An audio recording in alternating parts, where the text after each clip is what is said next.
ำหรับนี่แต่ว่าเรื่องตาลมุ่นเนาะตาลมุ่นนี่คือว่าเป็นแรงนำตกธรรมชาติหรือว่าเป็นแรงนำธรรมชาติที่ได้ผ่านอยู่เขตเมืองซีโคตกระบองเนาะอันนี้เป็นจุดที่เห็นแรงนำเนาะซึ่งก็มีหลายจุดที่เปลี่ยนคือ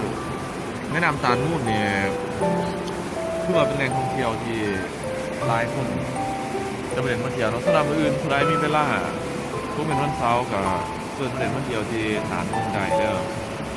แต่ว่าสำหรับมื้อนี้นี่เขาพเจ้าก็ลากร้อยมาผู้เดียวก็บ่ร้อยมายังดอกก็เนื่องจากว่ามันคิดบ่ออกก็เนื่องจากขนาดนาทีเพียงงานหลายๆอย่างมันก็มีบางสิ่งบางอย่างที่เฮ็ดให้เฮากดดันน่ะก็ได้เลือกสถานที่ตาดมุ่นมาเป็นบอลครับความสนใจสำหรับวันนี้นะ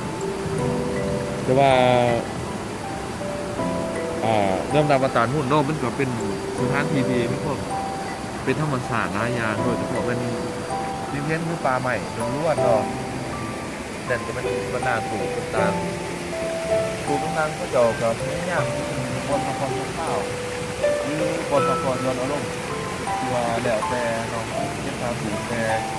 ที่ว่าหลังจากการศึกษาแล้วก็ได้ถามข่าวผู้เขาจะบอกว่าวันที่มีตาลโม่นเนี่ยมีคนร้ายสุดอาจจะเป็นวันเสาร์หรือวันอาทิตย์นะจังซั่นก็คือว่าในช่วงนี้ฤดูฝนก็น้ำตกใกล้ๆในคนลงจันทร์เป็นตาลโม่นหากมีเวลาก็ลองมาเที่ยวเบิ่งจะลองมาเห็นสัมผัสธรรมชาติที่เป็น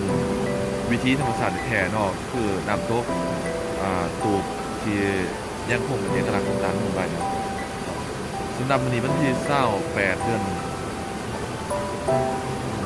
น6ปี2018นะก็ขอแจ้งทุกคนนะเดี๋ยวมื้อหน้าเชิญเกี่ยวกับ